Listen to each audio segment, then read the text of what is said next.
पर लाख 1.5 लाख रुपए में किसी का पति वापस आएगा, किसी का बाप वापस आएगा।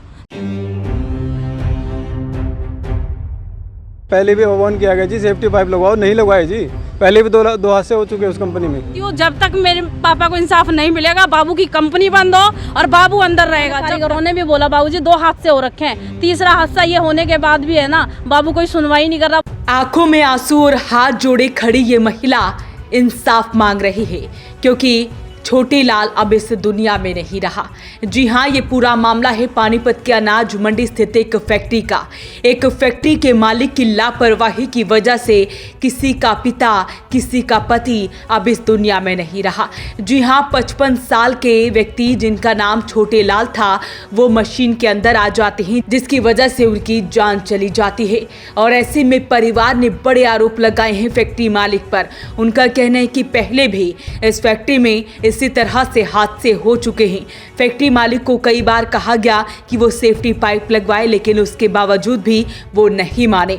और इस बार भी पिता ने कहा था कि ये मशीन खराब पड़ी है, लेकिन फैक्ट्री मालिक ने कहा कि अभी ज़्यादा ऑर्डर है, अभी इसी से काम चलाओ।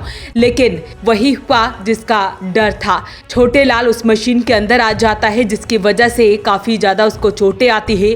3 बजे ये हादसा होता है। 5 बजे के बाद परिवार वालों को सूचना दी जाती है। परिवार वाले अस्पताल पहुंचते हैं, तब देखते हैं कि फैक्ट्री मालिक पहले से ही उनके पिता को वहां पर लेकर पहुंचा हुआ है। लेकिन जैसे ही वो थोड़ी देर बाद घर जाते हैं, तब पता लगता है कि पिता यानी कि छोटे लाल की मौत हो गई है। तो ऐसे में फैक्ट्री मालिक पर बड़े आरोप लगाए गए हैं। उनका कहना है कि उनके पिता ने कहा था कि मशीन को ठीक करवा लिया जाए, लेकिन वो नहीं माने। और ऐसे में अब फैक्ट्री मालिक उन्हें 1 से 1.5 लाख रुपए की बात कह रहा है। तो ऐसे में उनका गुस्सा फूट पड़ा। उन्होंने कहा कि अगर 1 से 1.5 लाख रुपए में उनके पिता आ जाते हैं तो वो लेने को तैयार हैं। एक बार सुनते हैं उस बेटी की जिसने ये आरोप लगाए हैं। छोटे लाल कंपनी गए थे 26 तारीख को, तो वहाँ कंपनी में ताना मास्टर थे। पापा ने पहले भी बाबू को और उनके लड़कों को बोला कि क्या कहते हैं, मास्टर जी मशीन ख़राब है, इनको सही करा लो बाबू। तो बोल रहा है कि नहीं छोटे लाल ठीक है, मैंने सही करवा दी, तू अर्जेंट में माल बनाना है, सही है मशीन, तू आके काम कर, ऐसे कोई नहीं है। तो पापा जब गए वहाँ पे, फिर वो कंपनी है ना 3-4 बजे हादसा हुआ। और हमारे पास बाबू ने 5 बजे फ़ोन करा कि ऐसे ऐसे हादसा हो गया। ताना मशीन में पूरा हाथ चला गया और पूरा पैर पूरा डैमेज हो गया। उसके बाद उनको रविंद्रा हॉस्पिटल में बाबू ने एडमिट अपनी मर्ज़ी से करा दिया। जब वहाँ ले गए तब हम लोगों को फ़ोन करा 5 बजे, और फिर जब हम गए तो वो उनकी कंडीशन ठीक थी। बोले सिर्फ हाथ में और पैर में प्रॉब्लम है, तो पैर में रॉड पड़ेगी और हाथ में हम प्लास्टर करवा देंगे, ठीक हो जाएंगे। जब हमने बात करी, जब हम आए वहाँ पे, तो सीधा बोल रहे हैं कि क्या कहते हैं अभी ठीक है छोटे लाल। तो पापा ने बोला हाँ ठीक हूँ। फिर हमें बाबू ने बोला कि तुम सारे जने हॉस्पिटल में क्या करोगे, हॉस्पिटल में 1 बंदे का काम है, बाकी सब तुम घर जाओ और इसके लिए खिचड़ी वगैरह बना लाओ और लड़के के लिए खाना। जैसे हम रास्ते में भी नहीं पहुँचे, फ़ोन आ गया हमारे पास कि वो डेड हो गए। तो इतनी जल्दी कैसे डेड हो गए?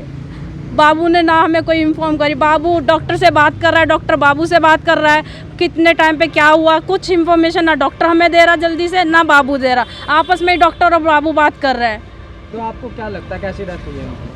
हमें ऐसे ही लग रहा है कि बाबू ने है ना डॉक्टर के साथ मिल के है ना, या तो उनके साथ वही करे। इतनी जल्दी बंदा सीरियस इतना नहीं था, क्योंकि हाथ और पैर में फ्रैक्चर हुआ है, ना कि उनकी कोई अंदरूनी बीमारी हो। इतने साल से काम कर रहे हैं वर्कर के साथ, कभी वो हॉस्पिटल नहीं गए, ना कभी उनको कोई बीमारी हुई थी। फैक्ट्री में क्या काम करते थे? ये कालपत्रू यहाँ पे अनाज मंडी के पास में। फैक्ट्री में क्या काम करते थे? ताना मास्टर थे। तो मशीन में आए? मशीन में ताना मशीन है, उसमें पूरा मतलब 1 हाथ और 1 पैर पूरा अंदर चला गया था।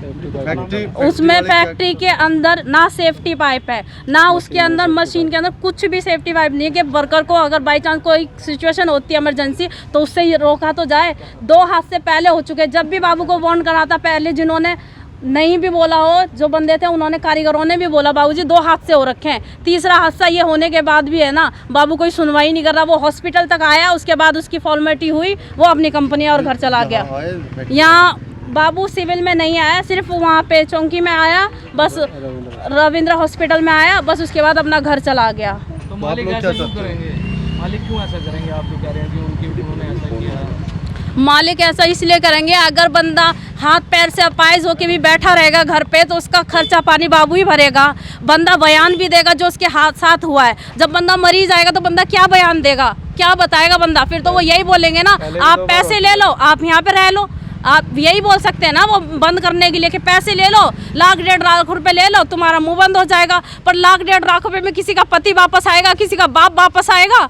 मुझे बता दो, पूरी जिंदगी वो भर पाएगा इसका हर्जाना? अब क्या चाहते हैं आप? मैं बस यही चाहती हूँ, जब तक मेरे पापा को इंसाफ नहीं मिलेगा, बाबू की कंपनी बंद हो और बाबू अंदर रहेगा। जब तक जो मेरी मम्मी कहेगी वो बाबू को मानना पड़ेगा। जब भी वो कंपनी चालू होगी और बाबू जब भी जेल से बाहर आएगा। मैं कह रही हूँ पुलिस जो भी इंचार्ज है, जिनको मैंने एफआईआर दर्ज करी है, वो सभी उस चीज़ पे पूरी तरह से कार्रवाई करे और बाबू को अंदर करे। परिवार वालों का कहना है कि मालिक के द्वारा राजीनामा करने को लेकर दबाव बनाया जा रहा है, जिसके चलते परिवार के द्वारा पुलिस को शिकायत दी गई है और वो पुलिस प्रशासन से न्याय की अपील कर रहे हैं कि इस मामले में फैक्ट्री मालिक को गिरफ्तार किया जाए, क्योंकि फैक्ट्री मालिक की लापरवाही की वजह से पूरा हादसा हुआ है।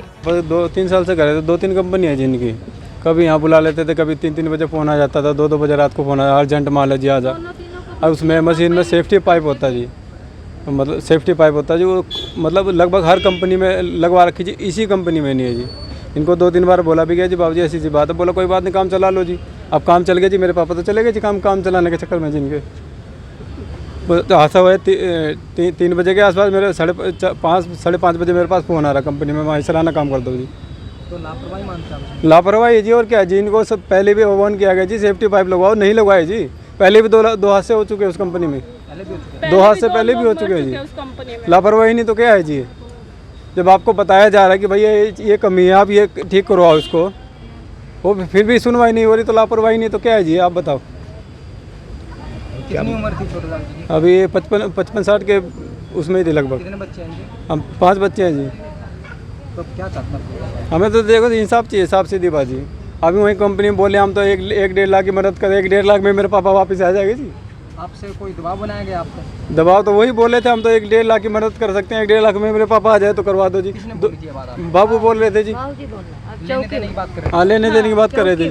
कह रहे हैं नहीं तो चक्कर काटते रहोगे। तो ऐसे में छोटे लाल, जिसकी उम्र 55 साल थी, उनके 5 बच्चे हैं और परिवार पीछे से अकेला रह गया है। छोटे लाल किस तरह से मौत हो जाती है, वो मशीन की चपेट में आ जाते हैं, जिसकी वजह से उनकी मौत हो जाती है और फैक्ट्री मालिक पर गंभीर आरोप लगाए हुए हैं। रोती हुई महिला नजर आ रही है, बेटी भी बात कहते हुए रो पड़ती है और ऐसे में उनका कहना है कि वो अपील कर रहे हैं कि पुलिस इस मामले में न्याय उन्हें दिलाए। तो अपील रहेगी इस वीडियो को आप शेयर जरूर करें। वॉइस ऑफ पानीपत के लिए सूरज शर्मा के साथ कुलवंत सिंह की रिपोर्ट।